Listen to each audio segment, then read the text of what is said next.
Hello বন্ধুরা, আজকে নিয়ে এসেছি বেলে মাছ। ছোটো ছোটো বেলে মাছ খেতে খুবই ভালো লাগে। বেলে মাছ অনেক ধরনের হয়, ছোটো সাইজও হয়, বড় সাইজও হয়। এই বেলে মাছের ডিম ভর্তি, পুরো ডিম ভর্তি ছিল ছোটো ছোটো বেলে। ছোটো মাছ হলে কী হয়, ছোটো মাছ খেতেও সুস্বাদু হয়। পরিষ্কার করে ধুয়ে নিয়েছি, এবার নুনটা হলুদে মাখিয়ে নিচ্ছি।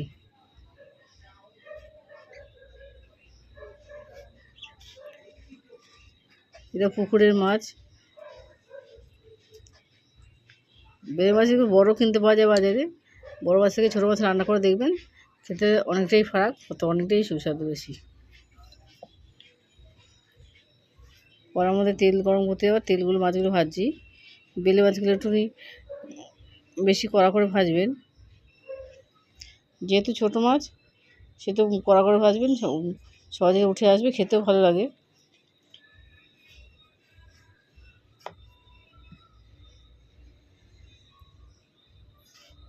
এক পিঠ হয়ে গেলে উল্টে পাল্টে অপর পিঠটা ভেজে নেব।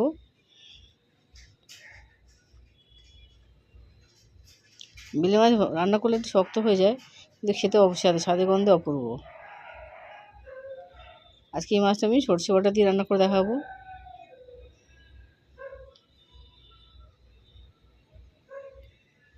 আমি অনেকগুলো বেলে মাছই নিয়েছি, এগুলো আস্তে আস্তে করে ভাগে ভাগে করে ভেজে নেব।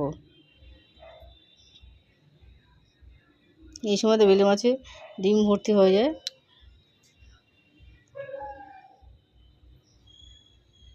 আস্তে আস্তে করে উল্টাবে, নাহলে ভেঙে যেতে পারে।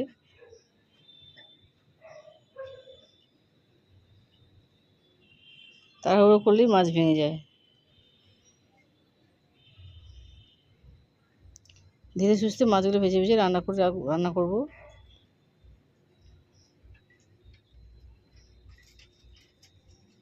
যারা বেলে মাছ খান না, বাড়িতে এনে একবার রান্না করে দেখুন, খেতে ভালোই লাগবে। বিভিন্নভাবে এই মাছ বিভিন্নভাবে রান্না করা যায়, তবে সরিষা বাটা দিয়ে রান্না করলে বেশি সুস্বাদু হয়। আমার এই চ্যানেলে বিভিন্ন রকম মাছের রেসিপি আছে, আপনারা ভিজিট করে যান। বাঙালিদের পছন্দ মাছ, এই বিভিন্ন রকমের মাছ আমার চ্যানেলে রান্না করে থাকি আমি।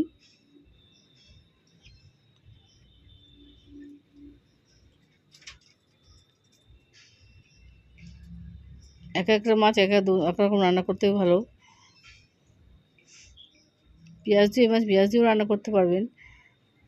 কোনো একদিন আমি পেঁয়াজ দিয়ে রান্না করে দেখাবো এই মাছ।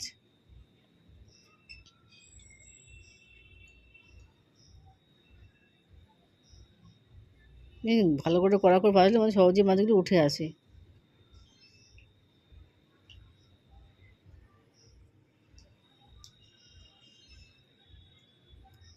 আমি মিক্সিতে মশলা করে নেবো। এরপরে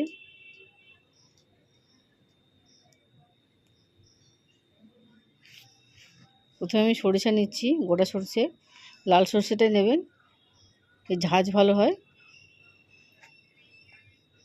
কাঁচা লঙ্কা যে যেমন ঝাল খান সেই অনুযায়ী কাঁচা লঙ্কা দেবো। আমি তো ঝাল ভালোবাসি, তো কাঁচা লঙ্কাটা বেশি দিলাম। টমেটো একটুখানি, অল্প একটু আদার টুকরো আর একটু পোস্ত। শুধু সরিষা বাটা না দিয়ে যদি দুটো মিশিয়ে দিতে পারেন, তত খেতে ভালো হয়। ওই তেলের মধ্যে, মাছ ভাজা তেলের মধ্যে আমি কালো জিরা ফোড়ন দিয়ে দিলাম। অল্প ছোটো দেখে একটা পেঁয়াজ নিয়েছি কুচিয়ে, পেঁয়াজ সামান্য দিলেই হবে। দেবো, এবার ভালো করে একটু পেঁয়াজটা একটু ভেজে নেবো। পেঁয়াজ দিয়ে রান্না করলে দেখুন মাছটা দীর্ঘস্থায়ী থাকে, নষ্ট হওয়ার চান্স থাকে না। যদি যে কোনো মাছ রান্না করার সময় রান্না করার সময় পেঁয়াজ দিয়ে থাকেন, তাহলে এই টিপসটা ফলো করবেন, দেখবেন মাছ সহজে নষ্ট হবে না, বা কোনো রান্না বেশি নষ্ট হবে না, যদি পেঁয়াজের রান্না সহজে নষ্ট হয় না। হলুদ দিয়ে দিলেও পরিমাণ মতো হলুদ দিয়ে দিচ্ছি।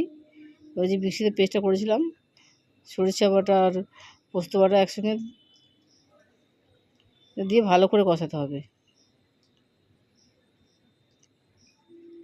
এবার যদি সামান্য পরিমাণ নুন দিয়ে দেন, তাহলে আর তিতো ভাবটা থাকবে না। ভালো করে কষিয়ে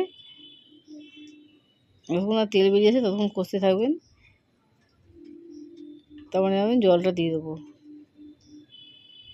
আপনাদের মাছ অনুযায়ী জলটা দেবেন, যাতে মাছটা দিলে ডুবে যায়। ঝোলটা ফুটতে ফুটতে শুকাতে তো হবে, মাছের স্বাদও আনতে হবে। লাইক এবং সাবস্ক্রাইব করতে ভুলবেন না, কমেন্টে আমাকে জানাতে পারেন এই রান্নাগুলো কেমন হচ্ছে। বাড়িতে রান্না করে দেখুন, অবশ্যই ভালো লাগবে। পরিবারকে খাইয়ে দেখুন, তৃপ্তি পাবেন। ঝোল ফুটে উঠেছে, আমি মাছগুলোকে এক এক করে দিয়ে দিচ্ছি।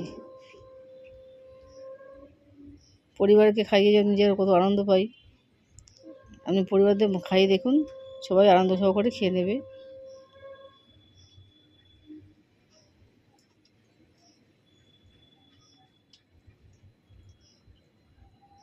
মাছ যাতে ঝোলের মধ্যে ডুবে যায় সেভাবে দেখবেন, ভালো মতো ঢুকে যাচ্ছে।